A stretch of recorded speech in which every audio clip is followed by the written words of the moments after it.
Peace and love, family. This is Blaksis Tim, and I am here to share some crown loans that I got for the winter solstice.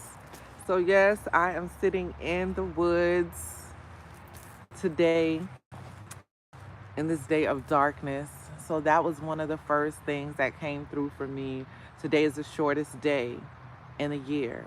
So that means today is a day where there is more darkness. So it is asking us to embrace that darkness.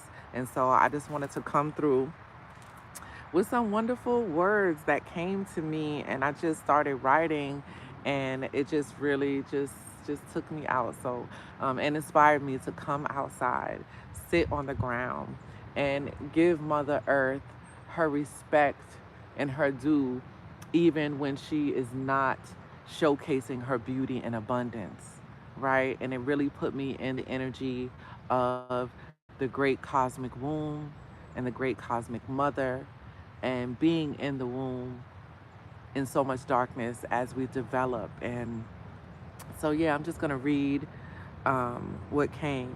So, winter solstice is the shortest day, and it gives the energy for darkness to take up space as we came from the darkness and shall return, alchemizing the demonization of darkness and realizing that without darkness, that comes with sleep. Every day you will lose your mind and your spirit, as they use sleeplessness as a form of torture, right?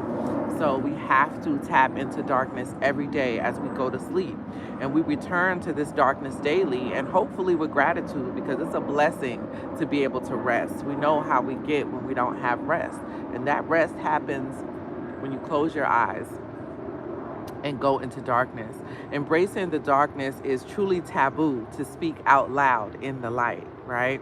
But that darkness is what I'm called to do this day of darkness, as we are still in the energy also of a black moon or a dark moon or a new moon, right? So we have this new moon Friday, winter solstice today, and this energy is just very powerful and beautiful. And it's a time to set intention into that fertile darkness. When we think of the seed that must be planted into the dark soil to provide us with sustenance, with the abundance that we eat with our mouth, with our eyes, with our hands, as we use these things that grew from the earth to build homes and cars and everything that comes from the earth, right? Comes from these deep places of darkness, and we use them all the time, right? And so it all starts in darkness, in the unseen, and then it comes to the light. Even my God, my goddess is black, is unseen, because light can be seen. So we're talking about things that cannot be seen. And I am from Boston, Massachusetts. Peace, peace, peace. So we started out in the womb of our mothers, and my father planted me into the darkest part of her. And I grew in that darkness for 10 months, almost a year. She risked her life and limb for me to be formed perfectly, healthy, 10 toes, 10 fingers. And after I left her body, she survived and beat the odds of black woman's birthing mortality. She loved me to sustain my life. And as we know, without touch, without kiss, without care, without changing the diapers, babies die. Babies need love to survive and to live. So she chose not only to risk her life to carry me, but she also chose to love me, right? As her mother did her, and as her mother did before her, and her mother did before her ad infinitum, right? I know this for a fact that these women bled for me. I know for a fact that these women sacrificed themselves for me. So as I navigate this time of year that seems to be hijacked by the uplifting of masculine energy through Christ or Santa or capitalism, I'm feeling like it's Mother's Day. I'm feeling like this is the season of the mother who held me in darkness. And so I honor the goddess of the night, the one who makes men long for the night, right? She makes men long for the night when they can lay and dream and rest in the bosom of a divine feminine, and makes the battles that they face in the light lighter, right? Where the weight is lifted in the darkness of night, when feet touch and they can be held and embraced. When it is not about the sight, but the feeling that comes in darkness, right? Because senses are heightened in the absence of light.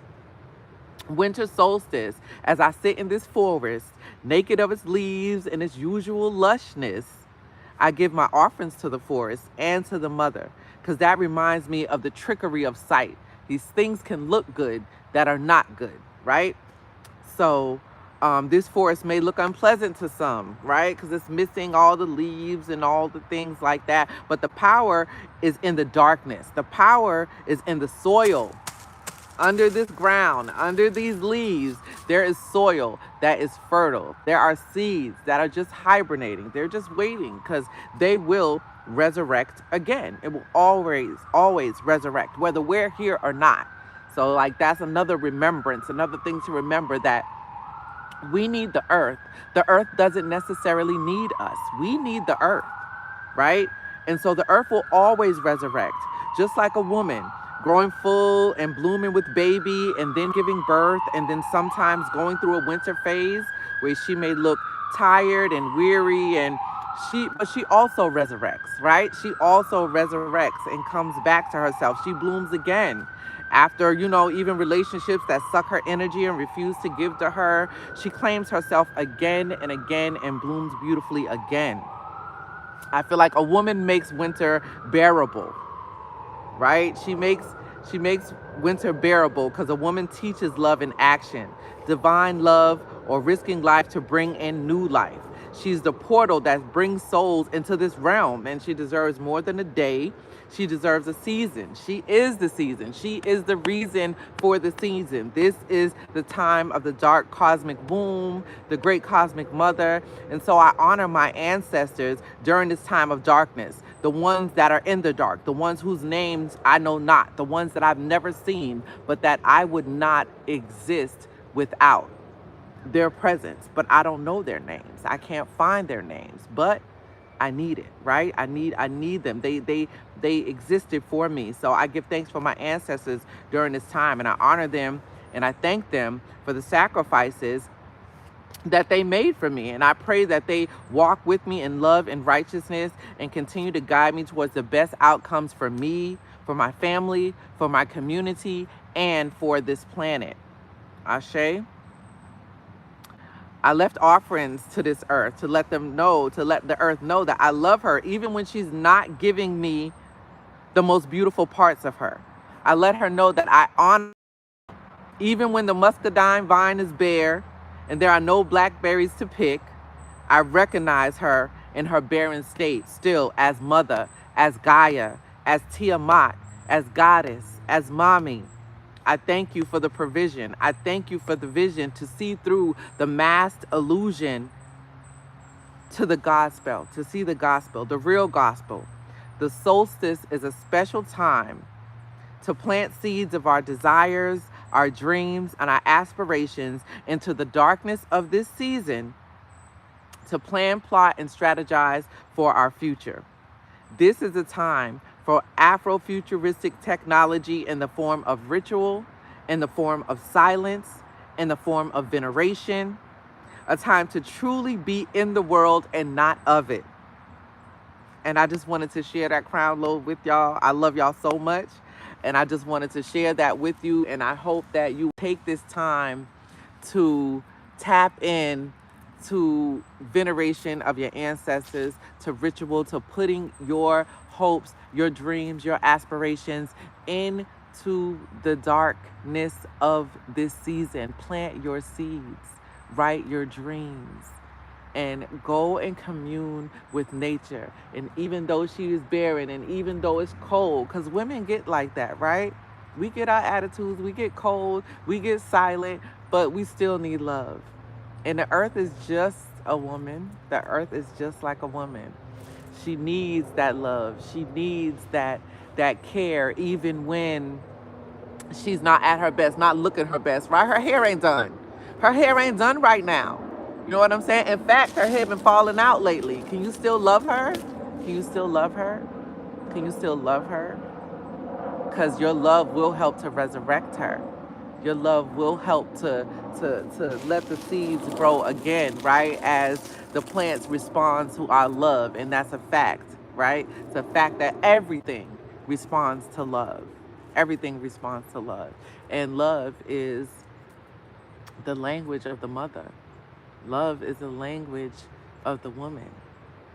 Love is the language of existence to keep us going and flowing and thriving. We can survive, but love gives us the extra oomph to thrive. So I'm sending you love, I'm sending you peace, and I'm praying that you are connecting and planting your seeds of hope during this beautiful and amazing winter solstice. Again, I'm Blaksis Nefertim. Peace and love.